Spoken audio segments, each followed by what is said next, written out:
Yeah. So they might go right to pay.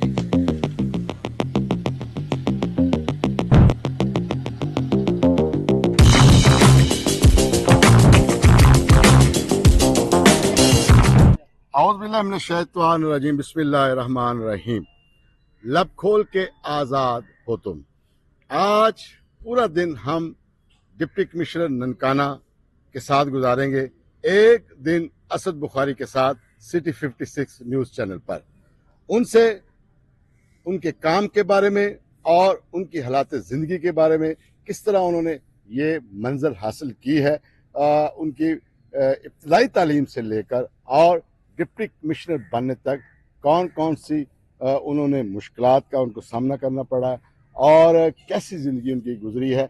बहुत कुछ सवालात होंगे इंशाअल्लाह ताला और बड़े बड़े मज़ेदार क्वेश्चन होंगे और आवाम खुश भी होगी और अपने हीरो को देखकर जो है वो हीरो को सलूट भी करेगी। अपनी दुआओं में याद रखिएगा, इंशाअल्लाह ताला बेहतरीन प्रोग्राम आपको देखने को मिलेगा।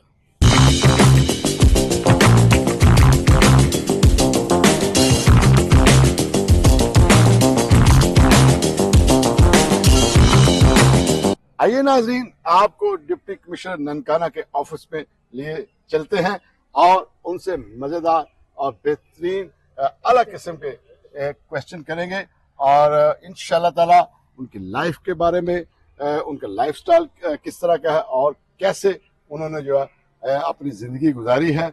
बहुत से क्वेश्चन होंगे।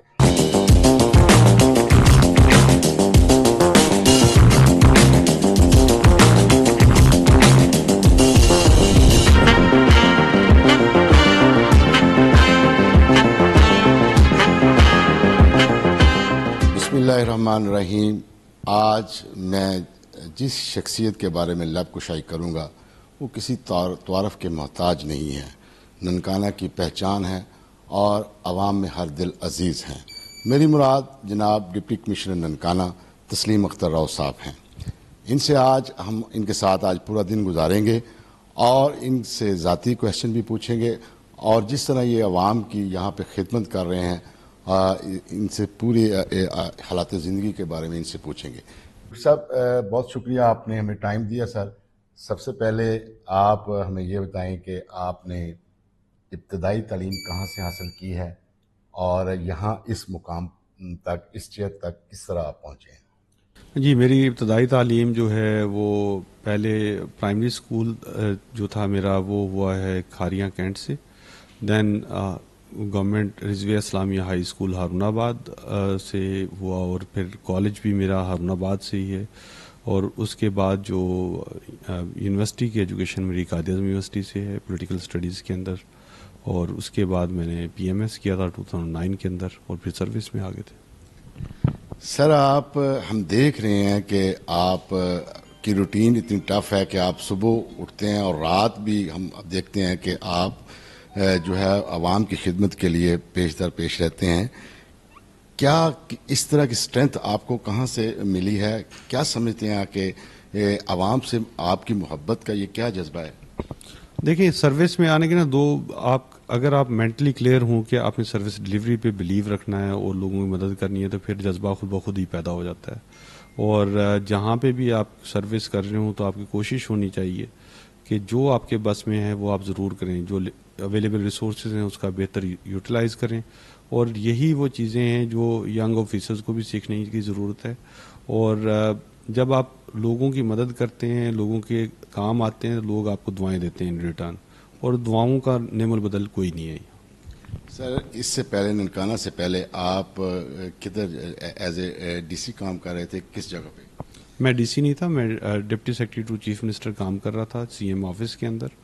और उससे पहले जो था गुजरांवाला के अंदर, रेसिडेंट जीईडी के अंदर और हेल्थ डिपार्टमेंट में काम किया है। एसी शिप मैंने जो है खैरपुर टामे वाली, रहीमियर खान, भावलपुर सिटी, बूरेवाला, उसके बाद शुजाबाद और फिर कमालिया में, ये मेरी एसी शिप्स है।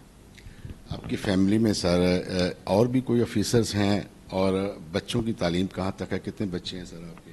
जी, मेरे कज़न भी हैं, वो पीएएस के अंदर हैं। और भाई मेरे एक लॉयर हैं, दूसरे वो बिजनेसमैन हैं। और जो बच्चे मेरे दो हैं माशाल्लाह, एक 7th क्लास में है, दूसरा अभी 4th क्लास में। आपका सर होम टाउन कौन सा है, कौन सा शहर है पीछे से, आप किस शहर से belong जी मैं हारूनाबाद से बिलोंग करता हूँ। हारूनाबाद साउथ पंजाब की ज़िले भावल नगर की तहसील है और शहर हारूनाबाद में मेरा घर है, वहीं पे हम लोग रहते हैं। सर आप ये देखें एक बहुत बड़ा इवेंट आने वाला है अभी सिखों का। पिछले साल भी आपके माशाल्लाह शहर को आपने एक दुल्हन की तरह सजाया था। हम तवक्को करते हैं कि इस साल भी इसी तरह काम होगा। क्या आपने प्लान किया हुआ है और क्या मोटिवेशन है आपके दूसरे दौरों की? देखें पिछली मतलब अल्हम्दुलिल्लाह जैसा हमने किया था 555th बर्थडे पे बाबा गुरु नानक देव जी के, इस मरतबा इंतजामात में बिल्कुल कमी नहीं होगी और हमारा इससे सरोकार नहीं है कि इंडियंस आएंगे या नहीं आएंगे। ये मोदी सरकार का एक ह्यूमन राइट्स की वायलेशन ज़रूर हो सकती है कि सिख कम्युनिटी जिनके लिए बाबा गुरु नानक देव जी का जन्म स्थान जो है वो सबसे ज़्यादा सैंक्टिटी रखने वाला, सबसे ज़्यादा मुकद्दस और सबसे ज़्यादा पाक और सबसे ज़्यादा मजहबी तौर पे अहम जगह है। ये इसी तरह है जिस तरह मुसलमानों के लिए खाना काबा है, ये इसी तरह है जिस तरह क्रिश्चियंस के लिए वेटिकन सिटी है, ये इसी तरह है जिस तरह इंडियंस हिंदुओं के लिए जो है वो गंगा जमुना और तीर्थ यात्रा है। तो ये सबसे अहम फरीज़ा है जो सिख कम्युनिटी अपने फ़राइज़ जो मजहबी रसूमात हैं उसमें अदा करती हैं। तो सबसे ज़्यादा अहम ननकाना साहब है और ये बड़ी पाक धरती है, बाबा गुरु नानक की धरती जो है अमन का गहवारा है। तो इस पे अगर मोदी सरकार सिख भाई बहनों को हमारे पास नहीं आने देते तो वो ह्यूमन राइट्स की वायलेशन ज़रूर कर रहे हैं। लेकिन ज़िला इंतज़ामिया का, हुकूमत पंजाब का ये ज़रूर कोशिश है और कोशिश रहेगी कि हर आने वाला इवेंट पिछले इवेंट से बेहतर हो और जितने इंतजामात हमने पिछली मरतबा किए थे इस मरतबा उससे इंशाल्लाह ताला मज़ीद बेहतर होंगे और शहर भी बेहतर होगा। और जितने भी सिख बरादरी के लोग आएंगे हमारे पास दुनिया भर से, वो 30,000 के लगभग हमारे पास आते हैं पाकिस्तान से, दुनिया भर से, तो उनको हम खैर मकदम करेंगे। इसमें मैं एक चीज़ बड़ी अहम बात करना चाहूँगा कि पाकिस्तान के अंदर इंतज़ामिया कोई भी हो, हुकूमत कोई भी हो, लेकिन ननकाना साहब की आवाम इन्होंने हमेशा अपने मेहमानों का बड़ा ख्याल रखा है। ये हमेशा ख्याल रखते हैं, अपने घरों में भी जगह देते हैं और ये एक अच्छी रवायत है और ये रवायत इंशाल्लाह ताला ननकाना की आवाम कभी भी नहीं टूटने देंगे। ननकाना साहब के अंदर जो आवाम के अंदर अखुवत का जो जज्बा है, जो सिख कम्युनिटी है, मुस्लिम कम्युनिटी है, इसके अंदर जो क्रिश्चियन कम्युनिटी है और हिंदू कम्युनिटी है, पीसफुली को एग्जिस्ट करते हैं। हमारे पास क्रिश्चियंस के भी 2-3 बड़े गांव हैं जो जिसके अंदर क्रिश्चियन मेजोरिटी के साथ हैं और बड़े अच्छी उनकी कंट्रीब्यूशन है माशी तौर के ऊपर भी। और सिख कम्युनिटी हमारे पास अच्छी खासी है, मुस्लिम अच्छी खासी तादाद में है, हिंदू और इसके अलावा भी बहुत सी बरादरी हैं। लेकिन ये शायद पाकिस्तान का वाहिद ज़िला है जिसके अंदर बहुत ज़्यादा मजहबी डाइवर्सिटी है और उस मजहबी डाइवर्सिटी के बावजूद एक प्लूरलिस्टिक सोसाइटी है जो दुनिया भर के अंदर शायद कम जगह पे आपको देखने में मिलती है। सर आपने ये नई फोर्स बनी है पीरा फोर्स, बहुत अच्छा काम कर रही है नो डाउट। आप क्या समझते हैं कि जो कब्जा ग्रुप है जो ऑलरेडी पहले हैं उसको भी आप गिराएंगे या कि नए जो घर तामीर होंगे उनका, इस पर भी क्या कहना चाहते हैं? देखिए कब्जा ग्रुप कोई भी हुआ जो सरकार की जगह पे होगा, प्रोविंशियल गवर्नमेंट की जगह पे होगा, हम उसे 100% हटाएंगे। कब्जा ग्रुप के अभी हमने अल्लाह का शुक्र है कि एक साल के अंदर, पिछले एक साल के अंदर ज़िला भर के अंदर हमने 543 एकड़ ज़मीन छुड़वाई है और कब्जा ग्रुपों से छुड़वा के पर ये हम लेके आए जिसकी कॉस्ट तकरीबन जो है 15 से 20 बिलियन के दरमियान बनती है, क्योंकि ननकाना की ज़मीन लाहौर के साथ होने की वजह से महंगी है। और जिन जगह पे पुराने घर बन चुके हैं और ETPB की लैंड के ऊपर है, 2018 से पहला के घर बने हुए हैं, तो उनको हमने ETPB को रिक्वेस्ट की है कि वो उनको रेगुलराइज कर दें। और जो कब्ज़े अभी एक साल में तो हुए नहीं हैं और इंशाल्लाह ताला ना होंगे। अभी रात पर 2 दिन पहले भी रात के टाइम पीरा फोर्स ने एक कार्रवाई की है, रात के 11 बजे तक लगे रहे हैं वो लोग हमारी एसडीओ जो हैं पीरा फोर्स की, वो भी उस कार्रवाई में उसे लीड कर रही थी, और वो अल्हम्दुलिल्लाह रात के टाइम जिसने बनाने की कोशिश की तो उन्होंने 2-3 घंटे में ख़त्म कर दिया। हमारी तवक्को ये है कि पीरा के आने की वजह से अभी इस तरह की इंक्रोचमेंट अभी हो ही नहीं पाएंगी, और हम इंशाल्लाह ताला नहीं होने देंगे, अपने ज़िले में, ज़िला भर के अंदर नहीं होने देंगे, और ख़ास तौर पे अर्बन एरियाज़ के अंदर तो बिल्कुल ही हम ज़ीरो करेंगे इंशाल्लाह ताला। सर, हमने देखा है कि सफाई सुथराई का काम ननकाना साहब में बहुत अच्छे तरीके से हो रहा है, पहले से बहुत बेहतर है, नो डाउट। लेकिन एक यहाँ पे प्रॉब्लम ये है कि एक सीवरेज सिस्टम जो है वो नाकस हो चुका है। इसके बारे कोई फंडिंग वगैरह हुई है? आप अपने दौर में करवाएंगे ये काम? जी, ये बात आपकी ठीक है कि सुथरा पंजाब आने की वजह से हमारे अर्बन एरियाज़ की, रूरल एरियाज़ की सफाई में बेहतरी आई है, लेकिन हमारा असल इशू जो है वो सीवरेज सिस्टम का है। सीवरेज सिस्टम के ऊपर मैं ज़ाती तौर पे भी मशकूर हूँ, चीफ मिनिस्टर पंजाब का, हमारे पार्लियामेंटेरियंस ने भी एफर्ट की, और चीफ मिनिस्टर पंजाब ने ननकाना साहब के लिए 6 अरब रुपए का पैकेज दिया है कि इधर की तमाम जो हमारे सीवरेज के मसाइल हैं वो हल हो जाएंगे। वो इस साल एडीपी के अंदर रिफ्लेक्ट हो गया है, और वो ना सिर्फ तमाम सीवरेज के इशू हल होंगे, बल्कि हमारे जो रोड का इंफ्रास्ट्रक्चर है शहर का, ननकाना शहर का, वो भी बहुत बेहतर हो जाएगा, क्योंकि उसके अंदर हमने वॉल टू वॉल जो है वो टफ टाइलिंग ली है। जिस जगह पे हमारी जो स्ट्रीट लाइट मिसिंग थी उनको हमने लिया है। जहां पार्क्स के अंदर से और ग्रीन बेल्ट्स के अंदर से सीवरेज सिस्टम गुजरेगा तो उसके अंदर थोड़ी सी जाहिर है कि तोड़ फोड़ होगी, तो उसको हमने रेस्टोरेशन भी उसकी ली हुई है। तो ये प्रोजेक्ट कंप्लीट तो 3 साल के अंदर होगा, लेकिन इस साल इंशाल्लाह ताला ये शुरू हो जाएगा, और थोड़े से मसाइल ज़रूर आएंगे। जिस वक्त एग्जीक्यूशन हो रही होती है तो खुदाई बहुत ज़्यादा पूरे शहर के अंदर हो रही होती है, तो ये, लेकिन 3 साल के बाद हम कह सकते हैं कि इंशाल्लाह ताला ननकाना साहब के लिए 50 साल का प्लान किया है हमने, कि अगले 50 साल के अंदर ननकाना साहब के सीवरेज के इशू हमेशा के लिए हल हो जाएंगे। सर, हम देखते हैं कि मोटरवे से जब हम ननकाना आते हैं और मानावाला से आते हैं या शाहकोट से आते हैं तो इतने खूबसूरत पौधे और दुल्हन की तरह आपने सजा दिया है, बड़े बड़े पौधे, बड़े अच्छे पौधे लगाए हैं। इसके लिए कोई गवर्नमेंट ने खास फंडिंग की है या ये आपका अपना ज़ाती इंटरेस्ट है इसमें? देखिए, गवर्नमेंट का भी इंटरेस्ट है, लेकिन ये जो फूलों वाले और फलों के जो पौधे लगाए हैं ये हमारी टीम का क्रेडिट है। इसके अंदर हमने कोशिश की है कि ननकाना साहब के अंदर जितने भी पौधे लगेंगे वो या तो फूलदार होंगे या फलदार होंगे या उनका मेडिसिनल इम्पैक्ट होगा। इसके ऊपर अभी तक हम 72,000 पौधे लगा चुके हैं ज़िला भर के अंदर, जिसके अंदर 42,000 तो हमने लगाए हैं रोड्स के ऊपर, और कुछ हमने लोगों में तकसीम किए हैं। ये सिलसिला इंशाल्लाह ताला जारी रहेगा, ज़िला भर के अंदर जारी रहेगा। मैं तो ये करता था कि 3-4 साल के बाद रिज़ल्ट आएगा, लेकिन अल्लाह ताला का लाख लाख शुक्र है कि 1 साल के अंदर, अभी आप जैसे फरमा रहे हैं कि अभी हमारे कुछ पौधे ऐसे हैं जिन्होंने फूल निकालना पहले साल के अंदर ही शुरू कर दिए, जो कि बड़ी खुशाइंद बात है।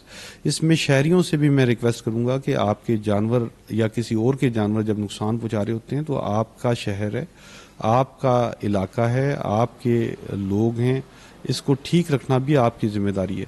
हुकूमत आमतौर पे पौधे लगाती है लेकिन संभालती कम है, लेकिन हमने कोशिश की कि हमारी टीमें दिन रात इसके ऊपर लगी हुई हैं। इसी वजह से हमारी जो सक्सेस रेट है वो 90% के लगभग है, और सर्वाइवल रेट पौधों का 90% है। जितने पौधे हमने लगाए थे 90% हमारे सर्वाइव कर रहे हैं।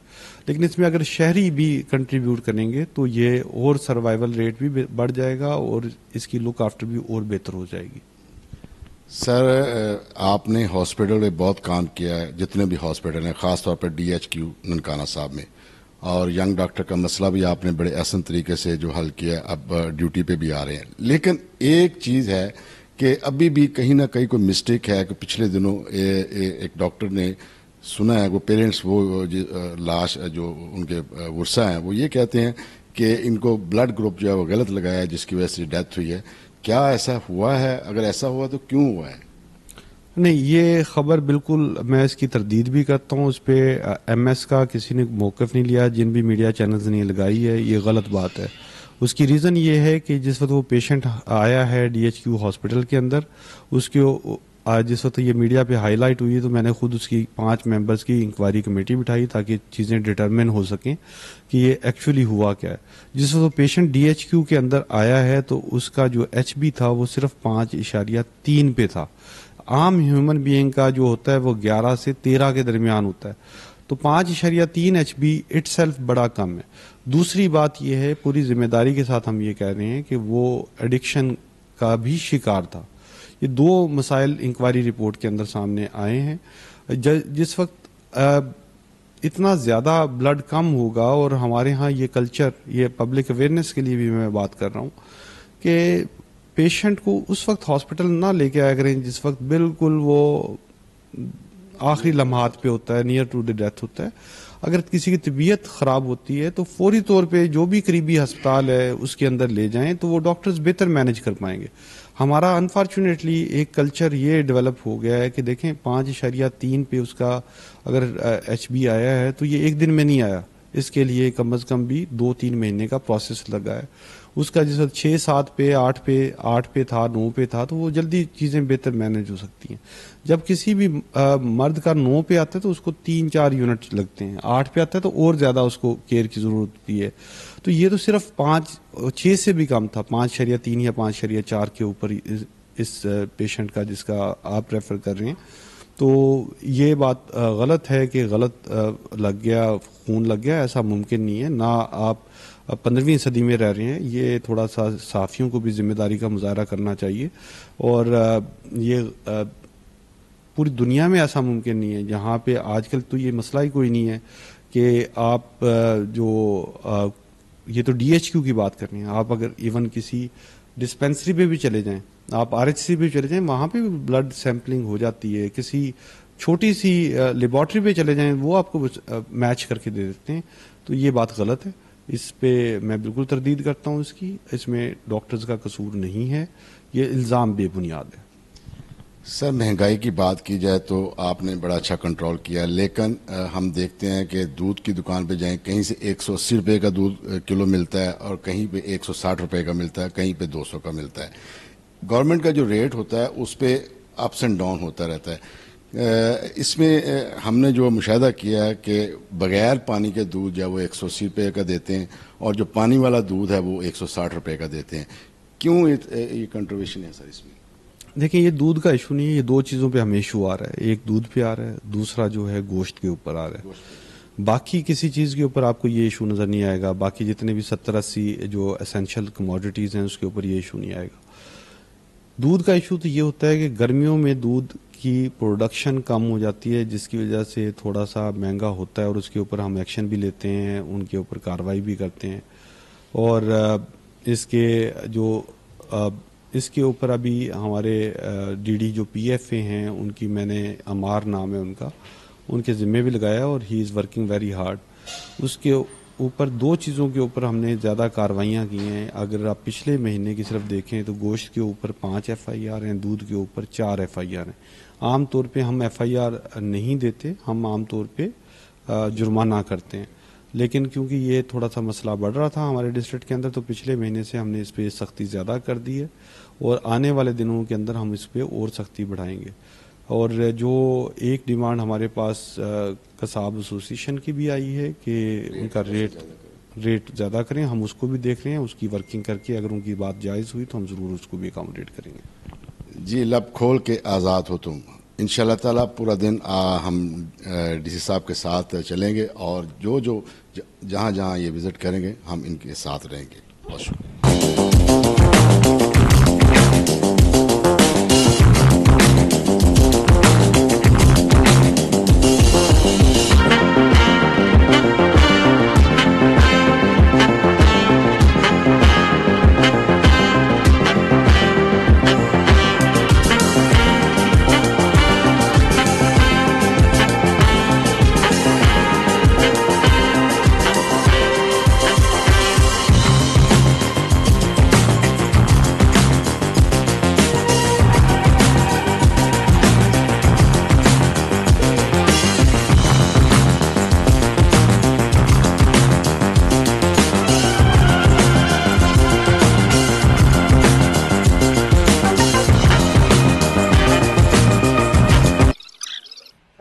बेसमेंट है तो वो मैं पीछे नीचे वाली तो पूछ नहीं रहा, मैं तो आपसे ऊपर वाली का पूछ रहा हूँ। नहीं, ऊपर तो अभी नहीं आ रही, पर ऊपर हमारी मौजूद सोसाइटी है, वो यानी कि अभी लगी नहीं यार सोसाइटी। वो सामने नजर आ रही है, सीपेज को ही रोकना था ना, इतना बड़ा प्रोजेक्ट, क्या फायदा क्या होगा उसका अगर सीपेज नहीं रुकती तो? सर वो अभी ड्रेन हमारी कंप्लीट नहीं हुई, आपने छत पूरी कर ली है ना, जी सर, छत से आ रही है सीपेज। जी सर वो बैडमिंटन वगैरह और टेबल टेनिस वगैरह और बड़े जितनी इंडोर गेम्स हैं उनके लिए इन्होंने ये तैयार करवाया है और मज़ीद काम हो रहा है। हम देख रहे हैं कि यहाँ लाखों की मशीनरी है। सर बताएं कि ये कैसे पॉसिबल है कि इतनी बड़ी बड़ी मशीनें जो ननकाना लोग यहाँ पे आते हैं एक्सरसाइज के लिए? अभी शुरू हुआ काम या होने वाला है? नहीं, अभी एक्सरसाइज के लिए शुरू नहीं हुआ, अभी ये अंडर रेनोवेशन चल रहा है हमारा ये प्रोजेक्ट, और ये 990 मिलियन का प्रोजेक्ट है जिसके अंदर इसकी अपग्रेडेशन होनी है, अपलिफ्टिंग होनी है, रेनोवेशन होनी है। अभी इसका फ्लोर का और नीचे आपने देखा है कि अभी फ्लोर मुकम्मल हो गया है, छत मुकम्मल हो गई है, सीलिंग के ऊपर काम चल रहा है, इसकी पीयू फ्लोरिंग अभी होनी है ताकि जर्क ना की सूरत में खिलाड़ियों के पाँव के अंदर और हड्डियों के अंदर, घुटनों के अंदर प्रॉब्लम ना आए। और ये हुकूमत पंजाब का प्रोजेक्ट है और इंशाल्लाह ताला ये हम कंप्लीट कर लेंगे बाय द एंड ऑफ 2025, और मैक्सिमम हम जून 26 तक इस प्रोजेक्ट को लेके जाएंगे, इससे ज़्यादा बियॉन्ड हमारा जाने का इरादा नहीं है। और ये हेल्थ के लिए भी बेहतरीन फैसिलिटी होगी, एक्सरसाइज के लिए बेहतरीन फैसिलिटीज़ होगी। कि जिस जिम के अंदर हम खड़े हैं ये मशीनरी हमारी पुरानी मशीनरी है, लेकिन अभी इसके अंदर तकरीबन 30 लाख से 40 लाख रुपए की मशीनरी हम और मंगवा रहे हैं ताकि ये जिम जो है ये किसी भी प्राइवेट जिम से बेहतर जिम हो, जो सरकारी जिम है हमारा। और ये आपको एम्बियंस भी इसका नज़र आ रहा है कि ये काफ़ी किसी भी प्राइवेट जिम से ये बेहतर है। इसमें अभी बेहतरीन गुंजाइश मौजूद है, वक्तन हम इसके ऊपर करते भी रहते हैं। मज़ीद अभी हमारी टीमें लगी हुई हैं, इंशाल्लाह ताला ये ननकाना साहब के अवाम के लिए एक बेहतरीन फैसिलिटी का एडिशन होगा और ये जल्द होगा इंशाल्लाह। सर ये बताएं कि ये मर्दों के लिए भी और ख़वातीन भी यहाँ कोई टाइमिंग आप रखेंगे कि ख़वातीन भी जो है वो यहाँ पे एक्सरसाइज कर सकें? बिल्कुल रखेंगे, ख़वातीन के लिए अलग से टाइमिंग होगी, मर्दों के लिए अलग से टाइमिंग होगी। कोशिश वो होगी जिन अवकात के अंदर बच्चे स्कूल में जाते हैं उन अवकात के अंदर वो ख़वातीन को दे दिया जाए। इसके अलावा भी सेकंड टाइम भी ख़वातीन के लिए हम 1.5 से 2 घंटे रखेंगे, बाकी अवकात जो है हम मर्दों के लिए रखेंगे। और ख्वाहिश हमारी ये है कि ननकाना का हर शहरी जो है वो एक्सरसाइज की फैसिलिटी से उसे मिले। और ये ना सिर्फ हम ये जिम क्रिएट कर रहे हैं जो कि हुकूमत पंजाब का प्रोजेक्ट है, एक प्रोजेक्ट हम डिस्ट्रिक्ट एडमिनिस्ट्रेशन करना चाह रही है, जो ओपन एयर जिम होंगे वो हम तीनों तहसीलों में कायम करेंगे ताकि सुबह के टाइम लोगों को घरों के करीब जो है वो एक्सरसाइज की आदत पड़े और हम एक सेहतमंद माशरे की तशकील दे सकें। नाजरीन, आप देखें कि डिप्टी कमिश्नर साहब आवाम का दर्द किस कदर अपने दिल में रखते हैं और जहां मौका मिलता है आवाम की खिदमत के लिए वो कर रहे हैं। ये लाखों रुपए की मशीनरी जो है ये ननकाना की आवाम के लिए है। तो डीसी साहब जो है वो मुबारकबाद के मुस्तक भी हैं और हमें दुआ करनी चाहिए कि अल्लाह पाक इनको लंबी सेहत दे और लंबी ज़िंदगी दे और अच्छी सेहत दे, और इसी तरह हमारे ननकाना के लिए ये काम करते रहें।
नाजरीन, हम डिप्टी कमिश्नर ननकाना के साथ साथ जा रहे हैं। हम जमनेजियम से निकलकर अब ये गांव नबीपुर पीरा वहां पे जा रहे हैं। डिप्टी कमिश्नर की गाड़ी आगे है।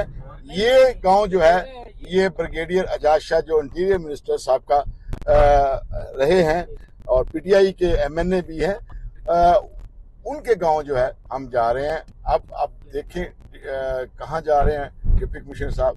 इंशाल्लाह हम उनके साथ साथ ही हैं।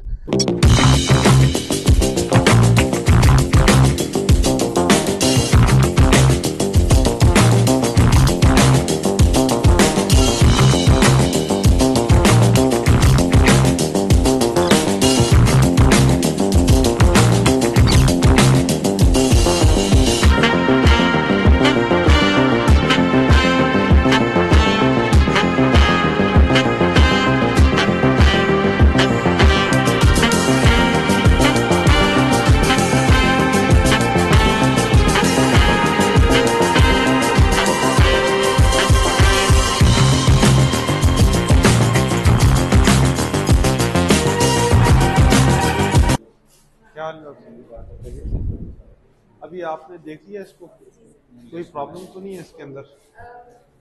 एलएसडी ऑफिस की और इसकी लाइट्स खराब है, कुछ सॉकेट्स नहीं चलते। इसके अलावा जो है दो सारे लूज है, लोग इनकी सबकी लूज है। ये ठीक तो आपके साथ कोई लंबे जोड़े इश्यूज नहीं है।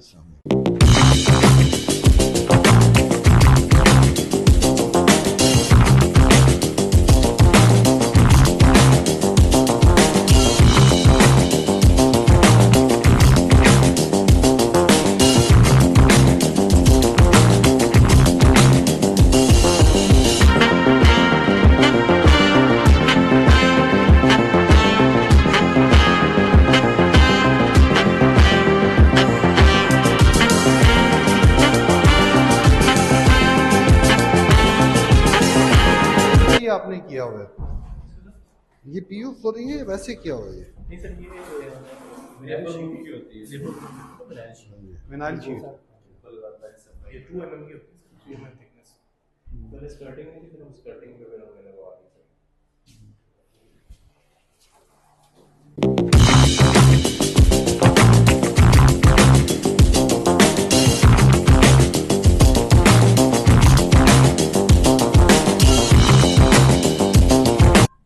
नाजरीन, हम जमनेजियम ननकाना से और नबीपुर पीरा गांव आगे हैं, जहां पे मरियम नवाज हेल्थ क्लिनिक जो है न्यू बन रहा है। हम डिप्टी कमिश्नर राव तस्लीम अख्तर साहब से पूछते हैं ये कब से ये आगाज हुआ है और कितनी देर में ये कंप्लीट होगा और इससे इस गांव वालों को कितना फायदा होगा।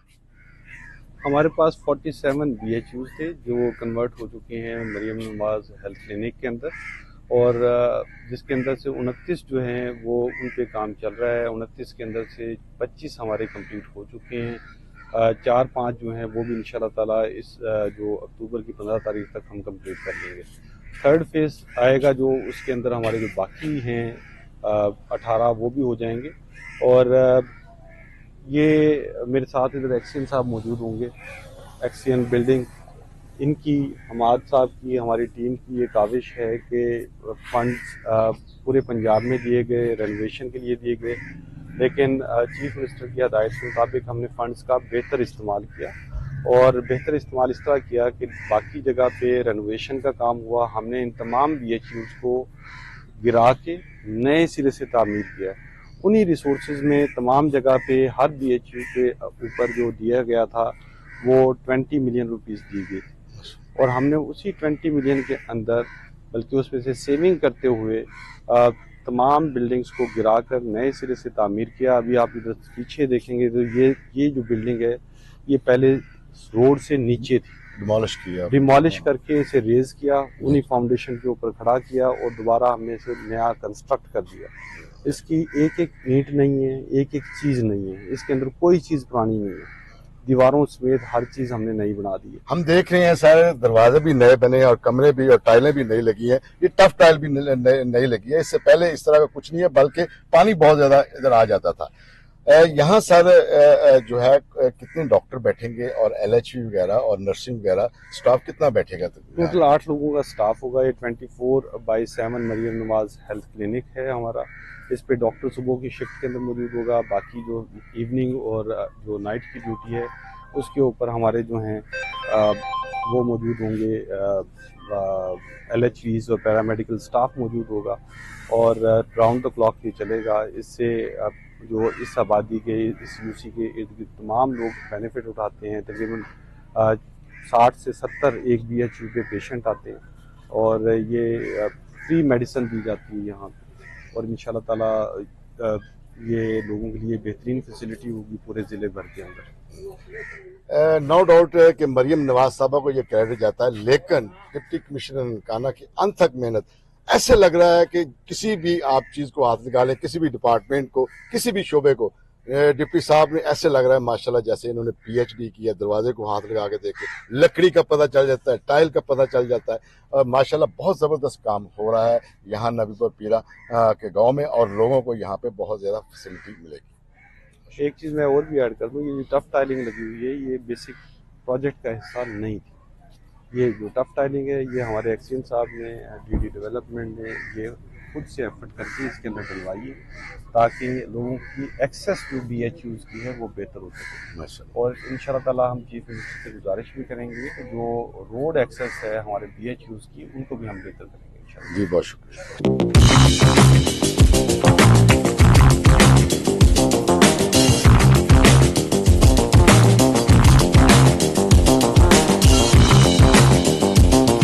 ये सेप्टिक एक हमने बनाया भी है, उसको हमने टेस्ट करना है कल, इनको भी बुला लेना, ठीक है।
नाजरीन, हम नबीपुर पीरा हॉस्पिटल से अब मंडी फैजाबाद रोड पे जा रहे हैं रिहान वाला में।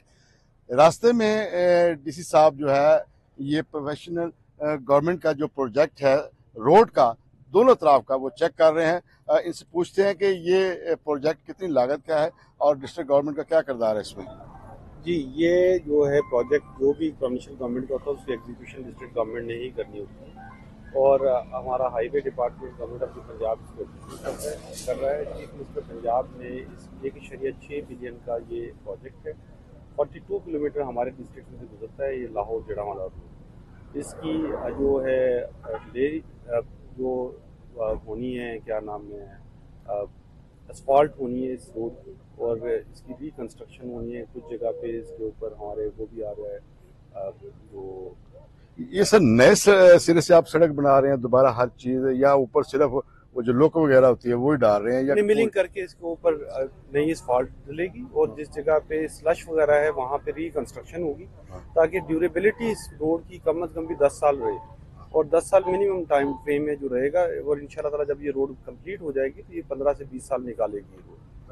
जी बहुत शुक्रिया। जैसा कि आपने डी साहब ने बताया कि ये कम से कम जो है 15 से 20 साल जो है वो रोड चलेगी।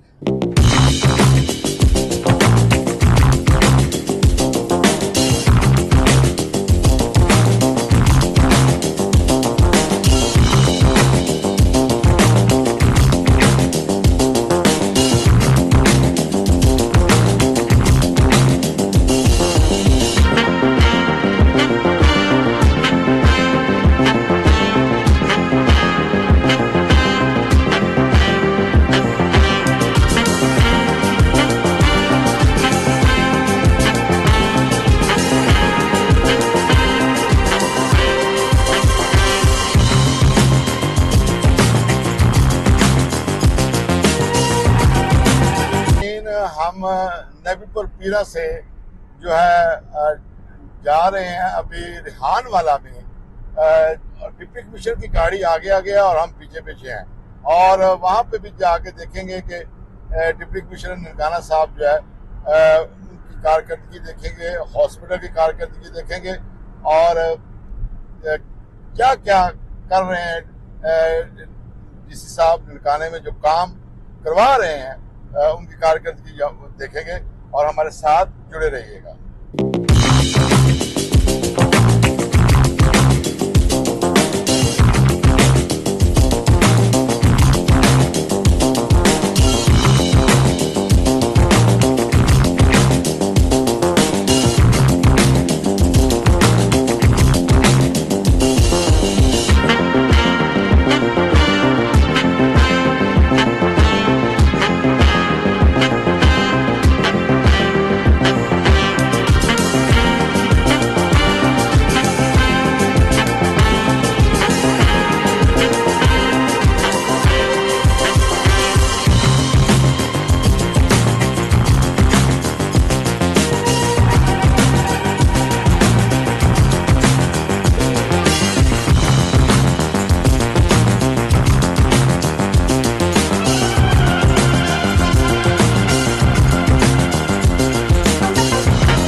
इस वक्त हम रिहान वाला मरकजी सेहत हॉस्पिटल में मौजूद हैं।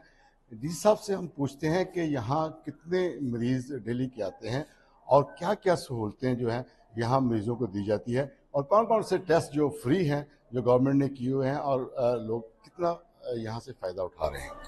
देखिए, ये मरियम नवाज हॉस्पिटल है और इसको भी रेनोवेट किया गया है। अभी आप देखेंगे तो लाहौर के किसी भी प्राइवेट हॉस्पिटल से ये हॉस्पिटल हमारा बेहतर है और इसमें डॉक्टर्स की सर्विस डिलीवरी भी बेहतरीन है। ये डॉक्टर साहबा भी खड़ी है अंदर, अभी हम गए थे पेशेंट के पास जहाँ पे कैमराज को जानबूझ के हम नहीं लेके गए, तो ये एक नॉर्मल डिलीवरी हुई है। इसका मतलब है सरकारी हॉस्पिटल्स में हम पूरी कोशिश करते हैं कि नॉर्मल डिलीवरी वाले केसेस को नॉर्मल डिलीवरी भी लेके जाया जाए। यहाँ पे डिलीवरी भी हो रही है, माइनर ऑपरेशन भी होते हैं और 9 किस्म के टेस्ट जो है जिसमें HIV भी शामिल है, ब्लड ग्रुप भी शामिल है, शुगर भी शामिल है, बाकी इस तरह के जो नॉर्मल टेस्ट हैं वो भी शामिल है। 9 किस्म के टेस्ट यहाँ पे फ्री होते हैं जिनकी नॉमिनल कॉस्ट होती है, जिसकी कॉस्ट वो नहीं होती जो एक्चुअली गवर्नमेंट को पड़ती है। नॉमिनल पर्ची फीस आप कह देते हैं 50 रुपये 30 रुपये, जो बाहर से अगर आपको आते हैं तो ये टेस्ट 2000 में होता है, लेकिन हमारे पास ये 50 से 60 रुपये 100 रुपये के अंदर होता है। दूसरी आपने हॉस्पिटल की बात पूछी थी कि ये हमारा एक छोटा हॉस्पिटल है, DH2 से अगर हम बात करें तो ये कंपैरिजन में कुछ भी नहीं है उसके। यहाँ पे अभी ये साथ ही लैब है, इसके अंदर भी मौजूद है कि ब्लड ग्रुप मैच करना हमारे किसी भी हॉस्पिटल के लिए, सरकार के किसी भी हॉस्पिटल के लिए कोई इशू नहीं और यहाँ पे भी होता है। ऐसा मुमकिन है ही नहीं कि किसी जो A पॉजिटिव को जो है आप B पॉजिटिव लगा दें, ऐसा मुमकिन नहीं। ब्लड ग्रुप हमेशा वही लगाया जाता है जिसकी पेशेंट की ज़रूरत हो, बाकायदा उसकी मैचिंग होती है, ब्लीड करने वाले की भी होती है और डोनर की भी होती है, दोनों की होती है। और इस अभी तक जो इस हॉस्पिटल में पेशेंट आए हैं वो 153 के लगभग आज आए हैं। हमारे यहाँ पे 4 से 5 डॉक्टर्स होते हैं, राउंड द क्लॉक ये चलता है, 24/7 ये हमारे हॉस्पिटल ऑपरेशन में। जैसा कि नाज़रीन आपने सुना है कि डॉक्टर साहब अपना डिप्टी कमिश्नर साहब ने बताया है कि 9 किस्म के जो है यहाँ पर टेस्ट होते हैं और किसी भी ब्लड डोनर को जो ब्लड देता है और जिनको लगाया जाता है ये बगैर चेकिंग के जो नहीं लगाया जाता है। पिछले दिनों जो ननकाना साहब में एक वकूआ हुआ वो बोगस है और बिल्कुल झूठ है, पे मबनी जो है वो वकूआ है, जबकि वो पेशेंट ऑलरेडी जो है खुद बीमार था और मरा हुआ जो है हॉस्पिटल में लाया गया। उसकी HB वो 5 HB थी। अब जिसकी HB 5 हो वो मरीज तकरीबन जो है वो नीम मुर्दा हालत में होता है। ये मरा हुआ नहीं था, करीबुल मर्ग था और उसके मल्टी डायमेंशनल उस पेशेंट के इश्यूज थे, जिसके अंदर बार बार मेंशन करना भी मुनासिब नहीं है। उसके और भी इश्यूज काफी ज्यादा थे, जिसके ऊपर सर हमें पता चला है कि वो ड्रग्स वगैरह भी लेता था। आप अगर सीरियल नंबर देखें 3 बड़ा क्लियर है जी जी, ठीक है जी। अगर आप इसको सीरियल नंबर 3 को देखें तो अगर हमारे छोटे हॉस्पिटल्स के अंदर जो कि कस्बा जात में मौजूद हैं, मरियम नवाज हॉस्पिटल के नाम से और साबका ये RHC पे होते, तो RHC के ऊपर ये फैसिलिटी अवेलेबल है। DHQ के अंदर तो हम 20-25 किस्म के टेस्ट करते हैं, यहाँ तकरीबन 10 किस्म 10 हम यहाँ पे करते और इसमें 2 फ्री हैं और 8 के जो है वो तकरीबन 50 रुपए 60 रुपए किसी को। जी ऐसे ही है, 2 बिल्कुल फ्री है, फ्री ऑफ कॉस्ट है, ये कान का और मलहम का। जी जी। बाकी जो है 50-60 रुपए नॉमिनल फीस है और इसकी तमाम के तमाम इसी तरह होते हैं। हाँ जी।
जाएगी, वॉल को बैठ भी सकती है कल को उस साइड पे, लेकिन जब बिल्डिंग आएगी ना सर उसका पूरा स्ट्रक्चर बनना चाहिए, उसके लिए फ्रेम स्ट्रक्चर चाहिए। AC साहब कितने वॉल तो सर फॉर द टाइम भी खड़ी हो जाएगी। इसकी पीछे वाली का खसरा नंबरात मुझे निकाल के दो।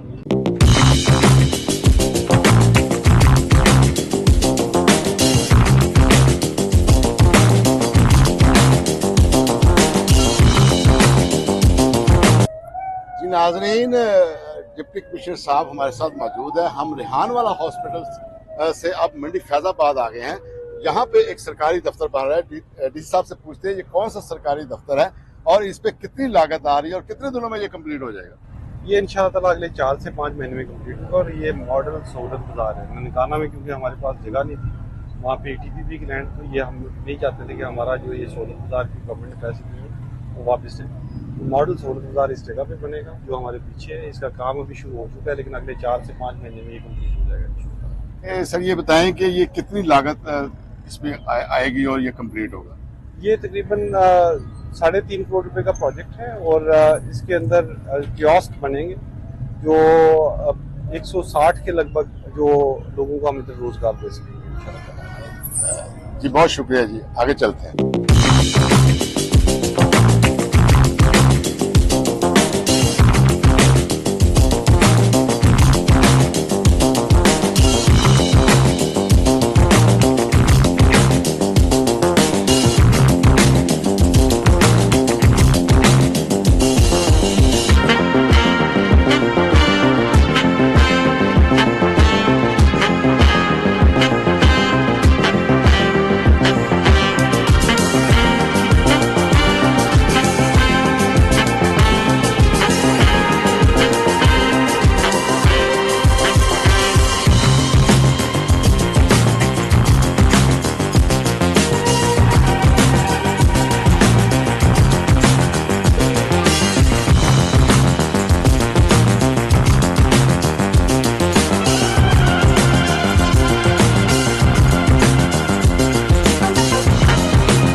नाजरीन, हम मंडी फैजाबाद से ये गांव आ गए हैं जहां पे सैलाब ज़दगान की जो है वो दोबारा उनकी फसलों की भी उन देखभाल हो रही है और मकानात की भी तमीर हो रही है।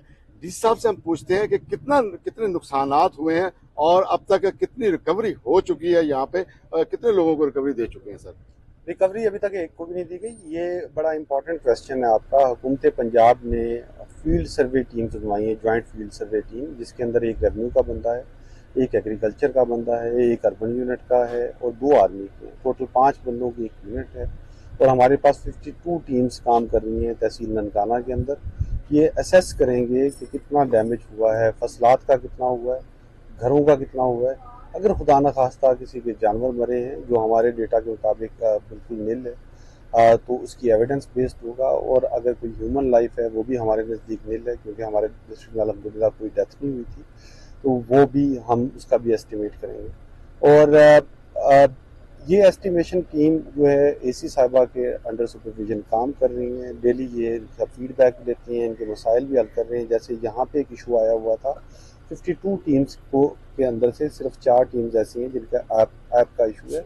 48 टीम्स अपना काम कर रही हैं और उस जगह पे जो जब क्योंकि सर्वे ताज़ा शुरू हुआ है तो इसमें ऐप के इशूज़ आएंगे। लेकिन यहाँ पे मैं अवामुन्नास को ख़ास तौर पे जो सैलाब ज़दगान हैं उनसे भी रिक्वेस्ट करना चाहूँगा कि वो हमारी टीमों के साथ ताउन करें और अपना CNIC अपने पास रखें, जो उनके पास एविडेंस है वो साथ रखें। जब हमारी टीमें उस इलाके में जाती हैं तो मसाजिद के अंदर हम ऐलान भी करवाते हैं, सोशल मीडिया के ऊपर भी देते हैं। लेकिन ये टीमें जिस वक्त निकलेंगी और ये तमाम के तमाम लोग उनसे ताउन करेंगे तो इनका काम भी आसान हो जाएगा और उनकी ये भी फैसिलिटेशन हो जाएगी। हमारा सिस्टम बड़ा ट्रांसपेरेंट है, ऐप बेस्ड सिस्टम है, जिसके अंदर कोऑर्डिनेट्स भी दिए जाते हैं और जिसके अंदर पिक्टोरियल एविडेंस ली जाएगी। पिक्टोरियल एविडेंस जिस चीज़ की होगी वो चीज़ सिस्टम एक्सेप्ट करेगा, जिसकी पिक्टोरियल एविडेंस नहीं होगी वो सिस्टम एक्सेप्ट नहीं करेगा। तो अवामुन्नास जितना ज़्यादा टीमों के साथ ताउन करेंगी, अपनी इंफॉर्मेशन ठीक देंगी, उतनी जल्दी ये काम मुकम्मल होगा। इस टास्क के लिए वज़ीर आला पंजाब ने 1 महीने का टाइम दिया है और इंशाल्लाह ताला हम कोशिश करेंगे कि 25 अक्टूबर तक ये टास्क हम कंप्लीट कर लें अपने ज़िला के अंदर। और हमारी कोशिश होगी कोई एक भी सैलाब ज़दगान मुतासरा शख्स, खा वो मर्द हो औरत हो, वो ऐसा ना रह जाए जो हमारे सर्वे में ना आए, क्योंकि जिस का सर्वे होगा तो हुकूमत पंजाब उसको कॉम्पनसेशन देगी। नाज़रीन, आपने देखा है कि जब से सैलाब आया है, डिप्टी कमिश्नर तस्लीम अख्तर औ साहब ने जहाँ जहाँ सैलाब आया है, ना उन्होंने दिन देखा ना रात देखी है, और दरिया के दरमियान में जाके लोगों को रेस्क्यू किया है। आज भी इतने दिन गुजर गए हैं और हमारे साथ असिस्टेंट कमिश्नर भी मौजूद है जो एज ए फीमेल है, वो भी जो फील्ड में वर्क कर रही है और लोगों को यहाँ पे इन्होंने भी रेस्क्यू किया है। और डैमेजेस जो है वो एक उनका हाथा बना रहे हैं, उनका कैलकुलेट कर रहे हैं, और इंशाल्लाह ताला यहाँ पे जिन लोगों का डैमेजेस हुआ है उनका पूरा होगा। बहुत शुक्रिया। ये जो एसी साहिबा हैं ये तो सुबह से शाम तक फील्ड में ही होती हैं और इस टीमों को सुपरवाइज कर रही होती हैं। और ये ना सिर्फ आजकल टीम में अंदर हैं हमारी सारी टीमें, जिसमें मैं पहले भी कह चुका हूँ कि हमारे तकरीबन 12-13 डिपार्टमेंट्स पहले सैलाब की जो इमदादी कार्रवाइयों में शामिल थे, उसमें भी हमारे एसी से लेके down the line everyone, revenue, live stock, agriculture, 1111। Sir हमें पता है इसी वजह से ये कोई डैमेजेस, कोई डेथ डैमेजेस नहीं हुई है, ये इसी की आपकी वजह से ऐसा हुआ है कि आपने फौरी तौर पर जो अमल किया। नहीं, ये अल्लाह का करम है कि अल्लाह ने हमें इतनी तौफीक दी कि हमारी टीमों की तमाम लोग मेहनत करते हैं, उसका रिजल्ट निकलता है। मैं सिर्फ एक टीम लीडर हूँ, एक हेड हूँ, तमाम लोग मेहनत करते हैं, जिसका क्रेडिट डेफिनेटली डिस्ट्रिक्ट हेड को चला जाता है, लेकिन तमाम लोगों ने बहुत ज़्यादा मेहनत की। ऐसे ही जी, बहुत शुक्रिया जी, इंशाल्लाह हमारे साथ जुड़े रहिए। इसकी ना ऐप का इशू रिजॉल्व हम डिप्टी कमिश्नर तेलंगाना से पूछते हैं कि ये जो हम देख रहे हैं अपने दाएं और बाएं सड़क के इतने खूबसूरत जो है फूल जो है वो खिले हुए फूल जो लगे हुए हैं और ये दिनों में ही है जो है वो खिले हैं। इनसे पूछते हैं कि ये किस तरह ऐसा मुमकिन हुआ है और पूरे तेलंगाना साहब में कितने पौधे अब तक लग चुके हैं और कितनी कास्ट के लग चुके हैं।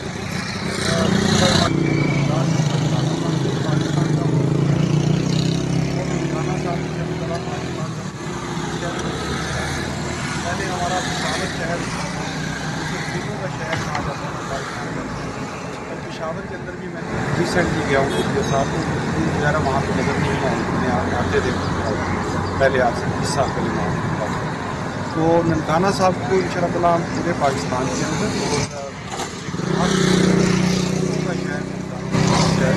ननकाना साहब इसी सिलसिले की काबिश है और इसी सिलसिले में हम आज से भी हम रिक्वेस्ट करते हैं। अभी क्योंकि अक्टूबर आ रहा है, कल में हम भी लगाएंगे 1.5 लाख की लोग भी लगाएंगे अपने शहर को फूलों का शहर बनाने पब्लिक पार्टी तक इम्पैक्ट किया है, क्योंकि हम रोड साइड भर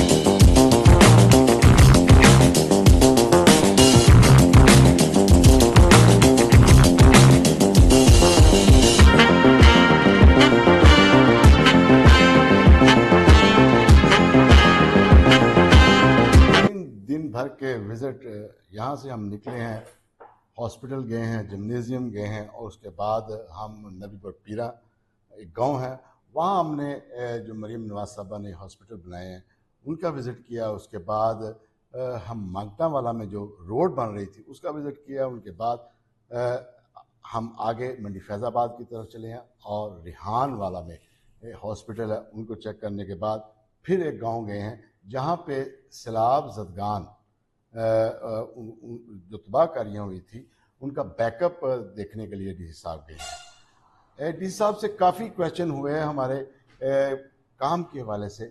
आज हम इनसे ये भी पूछते हैं कि आपका ये जो आप रूटीन वर्क है, इससे पहले आप ज़िंदगी में आपकी ज़िंदगी कैसी गुजरी है, कौन सी गेम्स आपने खेली है और इसके अलावा कौन कौन सी आपकी हॉबीज़ हैं।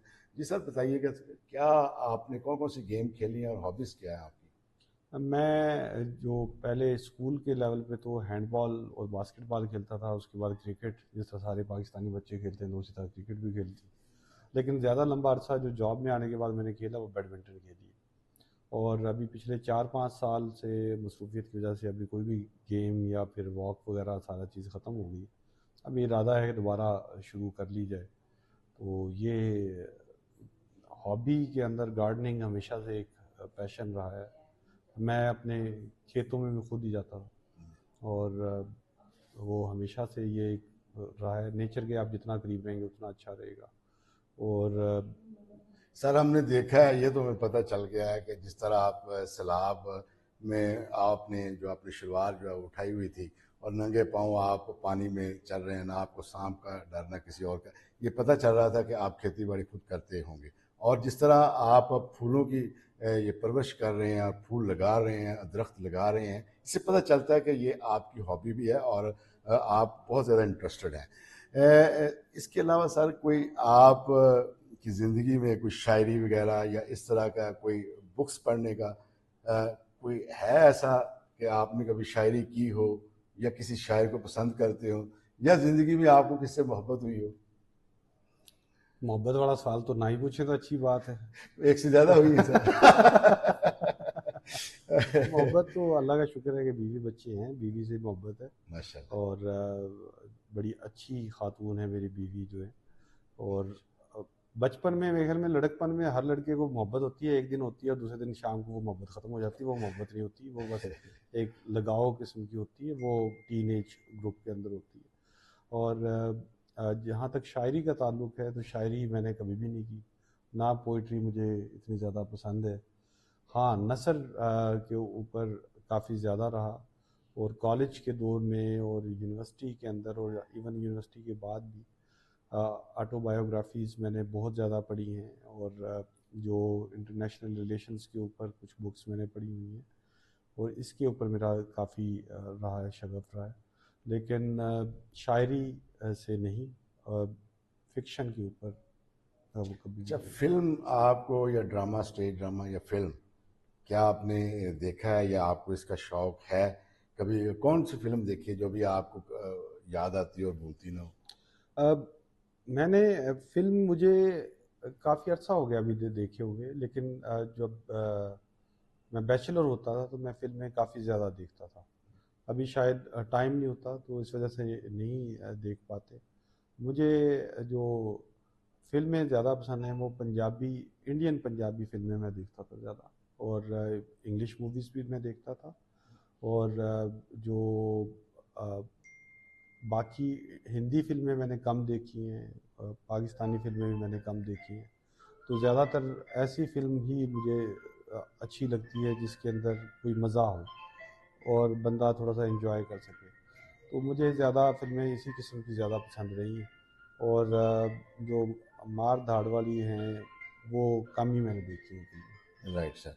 अच्छा, इसके अलावा कोई आपने लाइफ में तैराकी वगैरह या आपको कोई ऐसा शौक है जो अभी आप सोचते हैं कि मैंने ज़िंदगी में अचीव करना है और मैं अभी कर नहीं सका, कोई ऐसा आप बताएं जो आपके अंदर है, कोई मैंने करना है ये?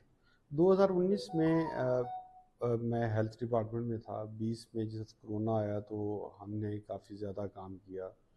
नबील अवान साहब हमारे सेक्रेटरी थे, मैडम सिलवत थी हमारी स्पेशल सेक्रेटरी। वो सुबह से लेके रात के 2 बजे तक हम काम करते थे। तो वो 6 महीने कोविड के हमारे ऐसे गुजरे कि जिसमें जो चेयर वर्क या सिटिंग का काम बहुत ज़्यादा था। तो मुझे उससे एक प्रॉब्लम भी आया कि मेरी बैक का प्रॉब्लम शुरू हो गया। 2020-21 के अंदर मैंने फिर शुरू की थी स्विमिंग। तो उससे मुझे फिजियोथेरेपिस्ट के पास भी मैं 2 महीने रहा, लेकिन उससे इतना फ़र्क नहीं पड़ा। लेकिन तैराकी वाला जो है उसको शुरू किया मैंने। लेकिन ये अनफिनिश्ड एजेंडा है। मैं एक अभी तक नहीं कर पाया। वो मैंने अपनी सेहत के लिए ज़रूर किया, लेकिन जिस तरह का स्विमर मुझे होना चाहिए था मैं वैसा नहीं बन पाया। अभी इंशाल्लाह ताला इस पोस्टिंग के बाद किसी ऐसे जहाँ पे एक अच्छा स्विमिंग पूल हो तो वहाँ पे दोबारा ये काम शुरू करने का इरादा भी है और इंशाल्लाह ताला करेंगे। कोई ऐसी ख्वाहिश हो सर जो अभी आप चाह रहे हो कि मैंने ये ज़िंदगी में ये ख्वाहिश जो है वो मेरी पूरी होनी चाहिए, कोई एक सिंगल वन आप बताएं? नहीं, मैं शायद उन खुशकिस्मत लोगों में से हूँ। एक तो मेरी ख्वाहिशात बहुत ज़्यादा हैं नहीं कि जो अल्लाह ने पूरी ना की हो। मेरी तमाम ख्वाहिशात अल्लाह ताला ने पूरी की है। मैं अपने बहन भाइयों में भी खुश हूँ, बीवी बच्चों में भी खुश हूँ। अगर दोबारा ज़िंदगी मिले तो मैं शायद ऐसी ही ज़िंदगी गुजारना चाहूँगा, लेकिन ऐसी कोई और ज़िंदगी गुजारना नहीं चाहूँगा। तो ये मुझे लगता है कि अल्लाह ताला का लाख लाख शुक्र है कि मुझे किसी किस्म की कोई कमी फील नहीं होती मेरी ज़िंदगी के अंदर कि ये फ़लाँ चीज़ कम रह गई है, तो उसके ऊपर कोई करने की ज़रूरत है, ऐसा कतई नहीं है। अल्लाह का लाख लाख शुक्र है कि हर चीज़ अल्लाह ताला ने दी है मुझे अल्लाह ताला ने इज़्ज़त बड़ी दी है, अल्लाह ताला ने हर स्टेशन के ऊपर मुझे इज़्ज़त दी है, हर इवन कॉलेज यूनिवर्सिटी के अंदर भी अल्लाह ताला का करम, तो सेहत भी दी है। तो कोई ऐसी ख्वाहिश मेरी है नहीं जिसके ऊपर मुझे सोचना पड़े कि ये ख्वाहिश मेरी है, ये रह गई है, ऐसी कोई ख्वाहिश मेरी ज़ाती तौर पे कोई नहीं। अच्छा सर, ननकाना की आवाम सोचती है, उनका एक क्वेश्चन है उनके ज़हन में कि डीसी साहब इतने वर्कर हैं और दिन को भी जागते होते हैं, रात को भी जागते होते हैं, सोते कब हैं? वो सोचते हैं क्या खाते हैं डीसी साहब? सर कोई ऐसी ख़ास खुराक आप खा रहे हैं जिसकी वजह से आप सोते भी कम हैं? हमने देखा है कि आप रात 2-3 बजे तक जो है वो ये बात ठीक है कि मेरी नींद ना कम है, मैं 5.5-6 घंटे से ज़्यादा, 6 भी कम ही सोता हूँ, 5.5 घंटे ही सोता हूँ और लेट नाइट सोता हूँ, सुबह भी थोड़ा सा ठीक टाइम पे मैं जाग जाता हूँ, अर्ली ही जाग जाता हूँ। और ये अल्लाह ताला ने एक बॉडी एक ऐसी चीज़ है कि जितना आप ज़्यादा सोएंगे आपकी नींद बढ़ती जाती है। मैंने ऐसा नहीं है कि अभी तो मैं 5-6 घंटे की नींद से कर लेता हूँ, मैं 8 घंटे भी सोता था, मैं 9-10 घंटे भी सोता था। लेकिन जब आप अपनी बॉडी को बता देते हैं कि मैंने इतने घंटे सोना है, तो फिर उतने घंटे में ही आपकी बॉडी एडजस्ट हो जाती है। आपका दूसरा क्वेश्चन बड़ा अहम है और ये ख़ास तौर पे जो यंग लोग हैं उनके लिए मैं बात भी करना चाहूँगा, मैं अपने बच्चों से भी ये बात करता हूँ। ये एसी साहिबान भी हमारे बच्चों की तरह ही हैं, इनको भी बार बार कहते हैं, ये खुराक जो है ना अपनी ठीक रखें। ये जो खुराक के अंदर आपके नट्स ज़रूर होने चाहिए, ये नाश्ते में होना चाहिए। मेरा नाश्ता मैं बता देता हूँ, पब्लिकली बता देता हूँ कि पिछले 6 साल से मेरा एक ही नाश्ता है, 6 साल से एक ही नाश्ता है, मैं एक ही नाश्ता करता हूँ सारा दिन। आप मुझे कभी भी एनर्जी लेवल मेरा नीचे नहीं देखेंगे कभी भी, और दिन के टाइम में हार्डली कोई चीज़ खाता हूँ सिवाय कॉफ़ी या चाय के अलावा, बिस्किट मैं नहीं खाता। जी वो तो देख लिया सर, हम आपके आज आपके साथ रहे, हम भी भूखे हैं, आप भी देखा है कि कुछ नहीं खाने को आपने खाया, तो वो तो हम देख रहे हैं सर। तो ये मेरी बेगम साहिबा एक फार्मूला उन्होंने ही बनाया था, वो उसके अंदर 4 मगज़ रखती हैं रात के टाइम, 3 खजूर रखती हैं और 7 बादाम, 8-10 बादाम होते हैं, अंजीर होती है, वो रात को भिगो देती हैं, सुबह उसी का एक स्मूदी बना देती हैं, 1 गिलास दूध के अंदर वो शेक बन जाता है वो, और वो सारा दिन मेरा उसी के ऊपर चलता है। मैं सुबह पिछले 6 साल से ये एक ही नाश्ता कर रहा हूँ और ये मेरे लिए दी बेस्ट नाश्ता चल रहा है, जिसमें मुझे भूख थोड़ी बहुत महसूस ज़रूर होती है, लेकिन एनर्जी लेवल मेरा पूरा दिन में कम नहीं होता। दूसरा, गाड़ी के अंदर मैंने चने रखे होते हैं और थोड़ा ड्राई फ्रूट रखा होता है, जिसको ज़रूरत होती है तो वो खा लेता हूँ।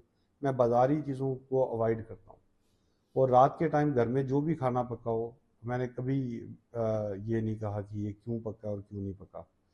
ख्वाहिशात बेगम मेरे से पूछती हैं, मुलाजिम भी बाज़ औक़ात पूछते रहते हैं क्या पकाना है, तो वो जो पकाते हैं, मुझे खाने पीने का इतना ज़्यादा नहीं। हाँ, होटलिंग मैं ज़रूर करता हूँ, 15 दिन में 1 मरतबा बच्चों के साथ, दोस्तों के साथ निकलता हूँ, वो होटलिंग मुझे पसंद भी है, मुख्तलिफ होटल्स पे हम जाते भी हैं। लेकिन अपनी ज़िंदगी के अंदर जितनी सिंपलिसिटी रखेंगे, नेचुरल खुराक रखेंगे, उतना ज़्यादा बेहतर रहेगा। इवन आप खीरा खाते हैं ना, ये बहुत बेहतर चीज़ है। अब कच्ची सब्जियां खाते हैं, वो भी बड़ी अच्छी चीज़ है। फ्रूट्स खाएं, वो भी बड़ी अच्छी चीज़ है। लेकिन ये जो प्रोसेस्ड फूड है, इसको अवॉइड करें। जो आपका शुगरी आइटम्स हैं, उनको अवॉइड करें, बेकरी आइटम्स को अवॉइड करें, और जो फास्ट फूड है उसको अवॉइड करें। तो ये आपकी ज़िंदगी में ना काफ़ी, अभी मुझे नहीं याद पड़ता कि मैं माशाल्लाह इधर भी मुझे 14 महीने हो गए कि एक दिन भी मैं बीमार हुआ हूँ, तो मुझे कोई बीमारी अल्लाह का शुक्र है किसी किस्म की नहीं है। एक्सरसाइज भी मैं कोई नहीं करता, लेकिन सिर्फ एक चीज़ जो मैं समझता हूँ जिस चीज़ ने मुझे बचाया वो मेरी बेहतर डाइट है। अगर डाइट भी मेरी ख़राब होगी, सर अवाम की दुआएं भी आपके साथ बहुत जी, ज़्यादा हैं। ये अवाम की बिल्कुल दुआएं, ठीक है। ननकाना के हर घर में आपकी बात हो रही है, और मैं इस पर इतना सियासतदानों को लोग पसंद नहीं कर रहे, जिस तरह आपको कि आप एक हार्ड वर्किंग है और हर बंदे की आम बंदे की बात सुनते हैं और बड़े प्यार से मिलते हैं, यही वजह है कि आप कभी बीमार नहीं हुए। मैं तो ये समझता हूँ। ये तमाम उन लोगों का शुक्रिया, आपके तवसत से मुझे पता चला। तो ये जो भी लोग दुआएं करते हैं तो मैं उनका मशकूर हूँ, दिल की अथाह गहराइयों से मशकूर हूँ। सियासतदान देखिए, हमारे सियासतदान भी काम कर रहे होते हैं और बेतहाशाई कर रहे होते हैं, फील्ड में भी निकल रहे होते हैं। तो अभी सैलाब के अंदर काशिफ पडियार साहब ने काफ़ी ज़्यादा एफर्ट की, रेस्क्यू के अंदर किया। मैडम शिजरा भी कर रही होती हैं और आगा साहब भी, बाकी बाजवा साहब हैं, अब बरजीस ताहिर साहब ने सैलाब जदगान के लिए भी अभी काफ़ी किया। राना अरशद साहब भी अपने कैपेसिटी के अंदर काम कर रहे होते हैं। तो वो अपना काम कर रहे होते हैं, हमारा अपना काम है। हमारा काम थोड़ा सा बढ़ जाता है क्योंकि हमने एग्जीक्यूशन करनी होती है, रिजल्ट्स लेने होते हैं। मैं ननकाना साहब की आवाम का दिल की गहराइयों से शुक्रगुजार हूँ कि जो हमारे बारे में अच्छा सोचते हैं, नेक गुमान रखते हैं। और इसमें हमारी टीम जो है ना, पूरी टीम, जिसमें हमारे ऑफिसर्स हैं, डिस्ट्रिक्ट के जितने भी ऑफिसर्स हैं, हमारे हेड ऑफ़ द डिपार्टमेंट्स हैं, एसी साहिबान हैं, ये तमाम लोग मिल के काम कर रहे होते हैं और इसके मिल के काम करने की वजह से ही रिज़ल्ट आ रहा होता है। अगर आप सिर्फ एक रोड की मैं एग्जांपल देता हूँ कि देखने में वो बड़ा अच्छा लगता है कि आप सिर्फ इसको सर, जितने आपके जूनियर्स हैं वैसे ऊपर ऊपर से आपको अच्छा समझते हैं। मेरा ख्याल है जो एक काफ़ी आपसे परेशान भी है कि ऑन द फील्ड सबको रखा हुआ है हमने, क्योंकि हम जर्नलिस्ट हमें पता है चलता रहता है। तो ये जो यंगस्टर हैं या जूनियर हैं, इनको क्या पैगाम देना चाहते हैं? क्यों ज़रूरी है इतनी मेहनत कौम के लिए, मिलत के लिए? क्या पैगाम देना चाहते हैं ताकि कम से कम आपको मसले राय रख लें, नमूना एक रख लें? क्या पैगाम देना चाहते हैं? अगर मैं खुल के बात करूँ ना, मैंने ये बात कभी की नहीं है क्योंकि हर एक का पर्सनल फेल है और पाकिस्तान में हालात भी कोई इतने अच्छे नहीं है। पाकिस्तान के अंदर अगर कोई बंदा किसी भी किस्म की नौकरी में आना चाहता है और उससे वो पैसा कमाना चाहता है तो वो उससे बदबख्त बंदा कोई नहीं है। ये तमाम नौजवान जो सर्विस में आ चुके हैं या आना चाहते हैं, उनके लिए मेरा पैगाम है, अगर आपने सर्विस में आना है, किसी भी किस्म की सर्विस में आना है, पब्लिक सर्विस में आना है, गवर्नमेंट सर्विस में आना है, तो एम आपका ना सर्विस डिलीवरी होना चाहिए। बाकी जो खराफात हैं वो नहीं होनी चाहिए। अगर खराफात में आप पढ़ेंगे तो आपको शायद वो आपका डिज़ायर्ड गोल शायद मिल जाएगा, शायद आप पैसे पूसे बना लेंगे, लेकिन आपको इज्जत कोई नहीं मिलेगी। जब आप पब्लिक के लिए काम करेंगे, तो मैं अक्सर अपने जूनियर को भी कहता हूँ कि पब्लिक आपको सर आँखों में बिठाती है, लेकिन बिठाएगी उसको जो उनके लिए काम करेगा। जो उनके लिए काम नहीं करेगा तो वो उसको सर पे नहीं बिठाती। मैं आज से 14 साल पहले खैरपुर टामे वाली में ऐसी था, आज भी लोगों को कॉल्स भी आती हैं, याद भी करते हैं। 12 साल पहले भावलपुर सिटी के अंदर था। लास्ट जो कॉलम वहाँ पे आप जैसे साफ़ी भाई हैं, उन्होंने लिखा 2 साल पहले, उन्होंने मुझे भेजा भी, उसमें भी मेरा जिक्र था। तो ये मोहब्बतें जो हैं वो आपको काम करने से मिलेंगी। अभी ननकाना तो चलो मैं यहाँ पे मौजूद हूँ, जब मौजूद होते हैं तो आपका कोई नहीं पता चलता। ननकाना की आवाम का भी तब पता चलेगा और मेरा भी तब पता चलेगा जब मैं यहाँ से चला जाऊँगा। कि अभी 12 साल बाद भी अगर आवाम आपको याद रखती है, लोग आपको याद रखते हैं, तो वो सिर्फ एक वजह है कि आपने उनके लिए कुछ ना कुछ किया है। अगर आप उनके लिए कुछ नहीं करेंगे, आप सिर्फ अपनी नौकरी करेंगे, ख़ास तौर पे एडमिनिस्ट्रेशन के अंदर आने वाले लोग, पुलिस के अंदर आने वाले लोग अगर सिर्फ अपनी नौकरी करेंगे तो फिर वो ना आए इस नौकरी। वो सिर्फ तनख्वाह के लिए आ रहे हैं, तनख्वाह आपको इससे बहुत बेहतर मिल जाएगी, प्राइवेट सेक्टर में मिल जाएगी। आप इससे ठेला लगा लेंगे, शायद इससे ज़्यादा आप कमा लेंगे। अगर आप यहाँ पे आ रहे हैं तो आपका एम जो है सर्विस डिलीवरी होना चाहिए। सर्विस डिलीवरी होगा तो बहुत बेहतर आपको रिजल्ट आएंगे, आपको बड़ा अच्छा, आवाम भी आपको बड़ा करेंगी, आपके सीनियर भी करते हैं। ये मैं जूनियर्स को भी हमेशा कहता हूँ कि ऐसा नहीं है कि आप एक जगह पे काम कर रहे हैं और आपको ना पता हो, कि भी आपके ऊपर वाले को ना पता हो कि क्या कर रहे हैं। अगर ननकाना में मैं काम कर रहा हूँ तो मेरे ऊपर वालों को पता है, अगर मैं बुरा काम करूँगा तो मेरे ऊपर वालों को पता होगा कि ये कैसा हमारा अफसर है। इसी तरह नीचे ज़िले के अंदर कोई भी बंदा काम कर रहा हो तो मुझे पता होता है कि कौन सा बंदा कितने पानी में और क्या कर रहा है। वो अलग बात है, कुछ सिस्टम चलाने के लिए आप बाज़ जगह पे नरमी कर जाते हैं, किसी के घर के हालात की वो आपको देख के शर्म आ जाती है। कुछ लोगों के बच्चों का देखना पड़ जाता है आपको, तो वो गलतियां आप शायद माफ़ ज़रूर कर देते हैं, लेकिन ऐसा नहीं है कि आपको पता ना हो। सर आपके बारे में परसेप्शन ये भी है कि आप बड़े तगड़े स्ट्रॉन्ग जो है वो डीसी हैं, आप अपनी मर्जी से जो है वो यहाँ से जाएंगे, आपको कोई ले कर नहीं जा सकता। आपके जो 2-3 बैचमेट हैं, आप बहुत स्ट्रॉन्ग हैं, क्या वाकई ऐसा है सर?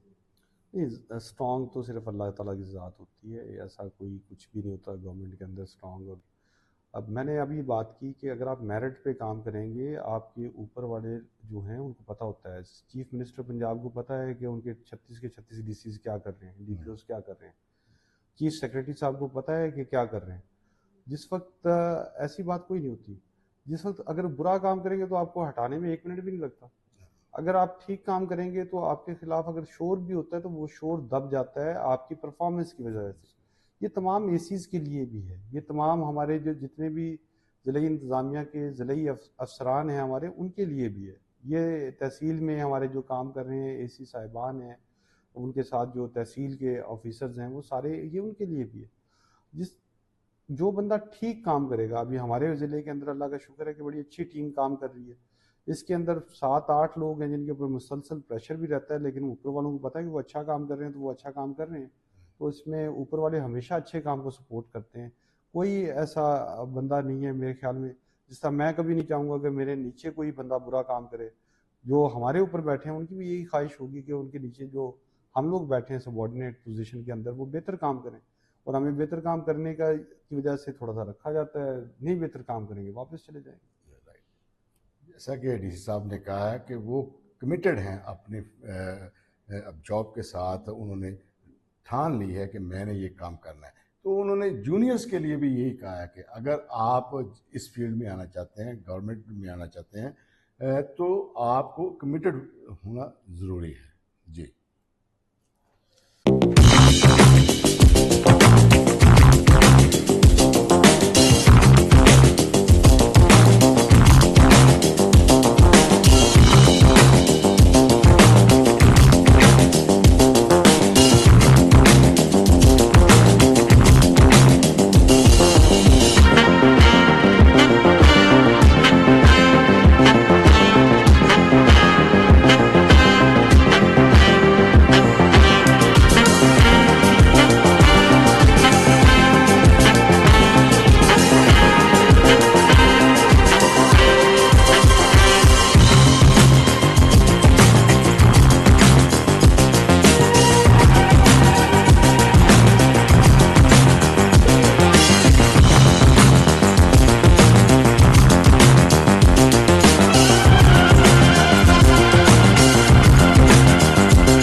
नाजरीन, डीसी साहब ने लास्ट पे जो मीटिंग की है अपने ऑफिस में फ्लड डैमेजेस सर्वे, उसके बाद हम डीसी साहब की रिहाइशगाह पे आ गए हैं।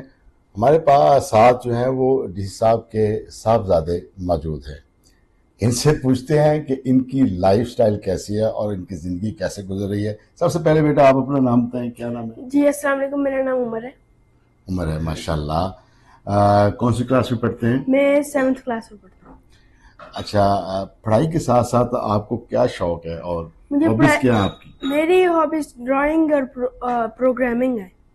कंप्यूटर में भी आपकी दिलचस्पी है? हाँ, बहुत ज्यादा दिलचस्पी। अच्छा माशाल्लाह। अभी आपको कंप्यूटर आता है? हाँ जी, आता है।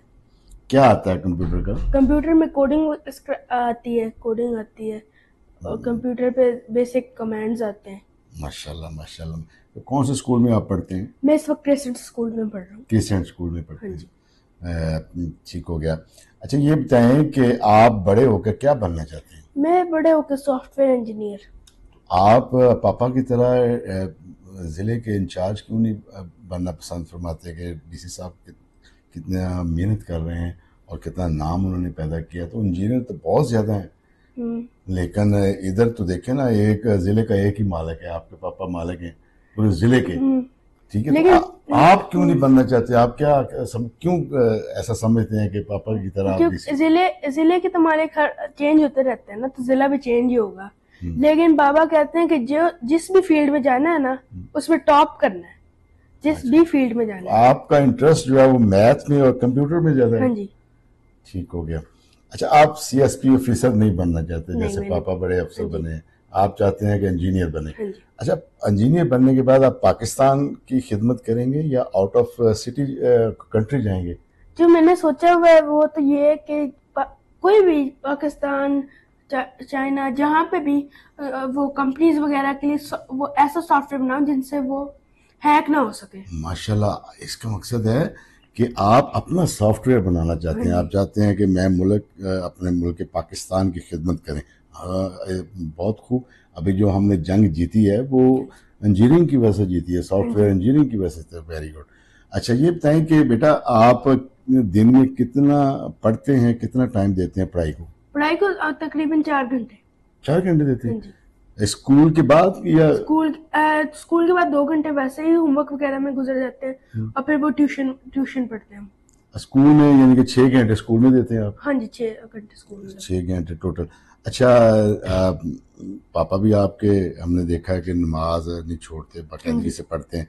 आप भी घर में नमाज वगैरह? हाँ जी, नमाज पढ़ते हैं। दिन में कितनी नमाजें पढ़ते हैं? दिन में 5 नमाजें। Well done, well done. ये जो नमाज पढ़ने की आदत है ये आपने कहाँ से सीखी? ये बाबा से और मम्मा से सीखी है नमाज पढ़ने की आदत। अच्छा ये बताएं माशाल्लाह, आपके बाबा आपसे ज्यादा प्यार करते हैं या मम्मा? ये दोनों ज्यादा। नहीं, ये आप थोड़ा सा ना नहीं, पापा के सामने सही बात बताएं, मम्मा ज्यादा प्यार करती है कि पापा? नहीं, ऐसा नहीं होता, ऐसा नहीं। दोनों एक जैसे? दोनों पूरा प्यार करते हैं, जितना दे सकते हैं उतना करते हैं। अच्छा, डांटते कौन है घर में आपको? डांटता? कभी कभी आप जब शरारतें करते हैं तो फिर डांटता कौन है? पापा डांटते हैं या मम्मा? हाँ, डिपेंड करता है क्या किया उसके हिसाब से। अच्छा, मम्मा भी डांट लेती, पापा भी? मम्मा भी, बाबा भी। अच्छा ये बताएं कि आपकी हॉबीज और क्या क्या हैं? गेम्स में क्या पसंद है? गेम्स में मुझे बैडमिंटन और वो गोल कीपिंग पसंद है, फुटबॉल में। अच्छा, आप ये जो आप जितने बच्चे हैं, क्या आप उनको तनबीह करना चाहते हैं कि आपका स्टडी मेंटल लेवल किस तरह का होना चाहिए और किस तरह मेहनत करनी चाहिए उनको? मैं उनको बताना चाहता हूँ कि अगर उन्हें स्टडीज करनी है ना तो वो ऐसा करें कि वो एक चीज पे फोकस करें, वो अच्छी तरह पढ़ें, फिर अगली चीज बजाएं। अगर चीज ना समझ आए तो किसी ये डरे ना कि मुझे ऐसा क्या कहेंगे ना कहेंगे, किसी से पूछ लेना चाहिए, टीचर्स वगैरह से। अच्छा माशाल्लाह। अच्छा, आपको पापा ज्यादा पैसे देते हैं या मम्मा? कोई प्रेशर नहीं देता। पैसे रुपए पैसे। अच्छा, मनी कौन देते ज्यादा? मनी ज्यादा किससे मिलती है, पापा से कि मम्मा से? टेक्निकली तो आप डबल माइंडेड है। बात क्या है, डरे रहे ना, आप खुल के बोले। बाबा से टेक्निकली तो बाबा ही देते हैं ना। अच्छा, मम्मा कम देती है? नहीं, बाबा मम्मा को देते हैं, मम्मा फिर मुझे देती हैं। अच्छा, ऐसे होता है, ठीक है माशाल्लाह। आप क्या नाम है आपका? जी अस्सलाम वालेकुम, मेरा नाम अली है। माशाल्लाह। अच्छा, एक अली और एक उमर। माशाल्लाह, आपने तो साहबा कराम के जो और अहले बैत के भी नाम रखा हुआ है और साहबा कराम का भी। माशाल्लाह, अल्लाह आपकी ज़िंदगी दराज करे। माशाल्लाह, आप कौन सी क्लास में पढ़ते हैं? मैं 4 फोर्थ क्लास में। फोर्थ क्लास में आप पढ़ते हैं, तो किधर पढ़ते हैं? Crescent model higher secondary. आप ज़्यादा लायक हैं या बड़े भाई ज़्यादा लायक हैं? मुझे खुद नहीं पता। क्यों यार, ये क्या कॉन्फिडेंस तो होना चाहिए। आप बताएं ना, आप शरारतों में ज़्यादा तेज हैं या पढ़ाई में? मैं इक्वली दोनों में? इक्वल है। अच्छा ये अच्छा। पूछ रहे हैं कि शरारतें भैया ज्यादा करते हैं या आप? शरारतें कौन ज़्यादा कर, आप करते हैं ज़्यादा या भैया? मैं करता हूँ, छोटी करता हूँ, भैया करते हूँ, बड़ी करते हैं। ठीक हो गया। अच्छा, माशाल्लाह, कौन सी गेम आपको पसंद है बेटा? मुझे क्रिकेट पसंद है। क्रिकेट। क्रिकेट आप किस प्लेयर की तरफ देखकर आपको क्रिकेट आप चाहते हैं कि ये बहुत बड़ा प्लेयर है जिसकी आप कॉपी करना चाहते हैं? फखर जमान। फखर जमान। अच्छा अच्छा, वो तो लेफ्ट हैंडर है, आप भी लेफ्ट हैंडर हैं? राइट हैंडेड हूँ। अच्छा, बॉलिंग करवाते हैं या बैटिंग भी? मुझे बैटिंग बहुत अच्छी आती है। बॉलिंग भी करते हैं? बॉलिंग आती है। अच्छा, ये बताएं कि घर में जब आप दोनों आपस में लड़ें तो डांट किसको पड़ती है? डांट कभी कभी मुझे, जब मैंने लड़ाई शुरू की हो, कभी कभी भैया को जब उन्होंने लड़ाई शुरू की। अच्छा, आप भाई को पकड़ लेते हैं, मार बोझ लेते हैं आप?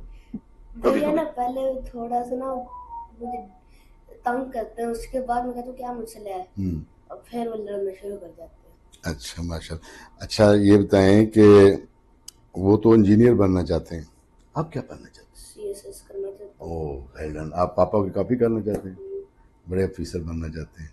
तो पापा तो देख लें, सुबह के ड्यूटी पे गए हैं और रात अभी 9 बज गए हैं तकरीबन, तो 9 बजे वापस आए हैं। इतना आप वर्क कर लेंगे? कर लूँगा। कमिटेड, पूरे कमिटेड हैं आप। DC बनना है आपने, माशाल्लाह।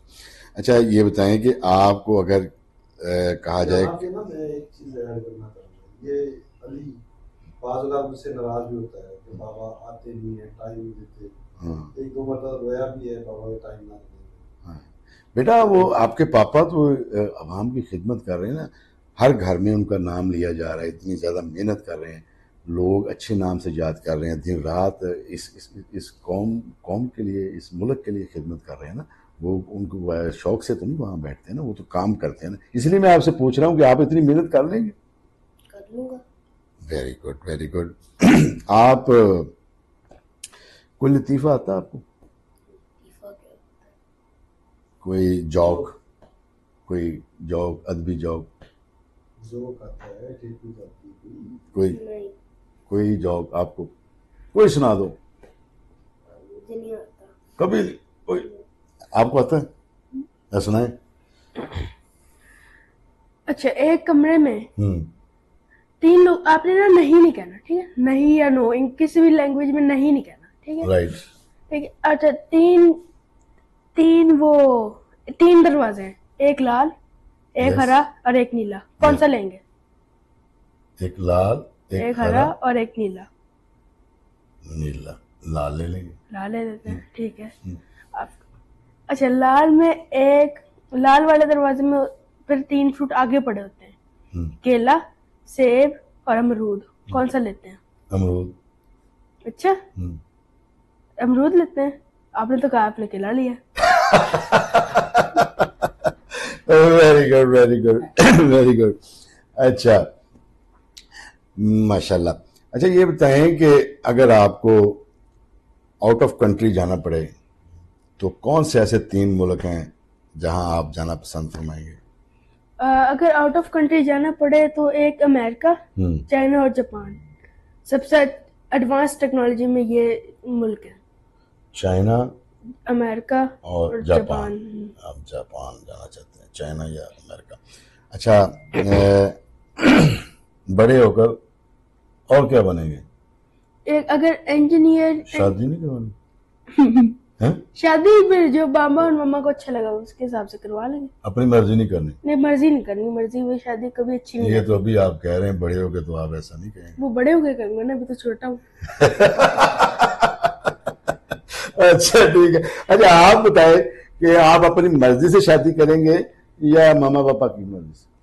मम्मा पापा ने ऑलरेडी कह दिया कि मेरी मर्जी से होगा। पापा कहते हैं मेरे से, मम्मा कहती है मेरी से, तो उनकी मर्जी से होगा दोनों की। तुम ऐसे लगते नहीं हो यार, तुम बड़े तेज हो, तुमने अपनी मर्जी करनी। नहीं। अच्छा, वैसे प्लान है? प्लान किस चीज का? ऐसे कुछ करने का नहीं है। कोई नहीं? नहीं। अच्छा, आपको कोई गाना शाना आता है? नहीं। कोई? अच्छा, नात आती है आपको? नात भी नहीं आती? चलें जी, माशाल्लाह। नाजरीन, बहुत ही इंटेलिजेंट डीसी राव तस्लीम अख्तर साहब के बच्चे इंतहाई इंटेलिजेंट हैं और इनका जैसे डीसी साहब का मोटिव है, इसी तरह इन्होंने अपनी ज़िंदगी का मोटिव जो है सेट किया हुआ है। बड़ा बेटा जो है वो चाहता है कि मैं इंजीनियर बनूं और छोटा बेटा जो है वो डीसी साहब की तरह जो है वो डिप्टी कमिश्नर पाकिस्तान के किसी भी शहर का, किसी भी ज़िले के डिप्टी कमिश्नर बनना चाहते हैं, CSP ऑफिसर बनना चाहते हैं। हमारी दुआ है कि जिस तरह अल्लाह पाक ने डीसी साहब को इज़्ज़त दी है, इस तरह हम इनके बच्चों को भी अल्लाह पाक इज़्ज़त दे। बहुत शुक्रिया जी, ये हमारा एंडिंग प्रोग्राम था। इंशाअल्लाह ताला नए प्रोग्राम के साथ किसी दिन फिर डीसी साहब से जो है वो गुफ्तगू करेंगे। शुक्रिया।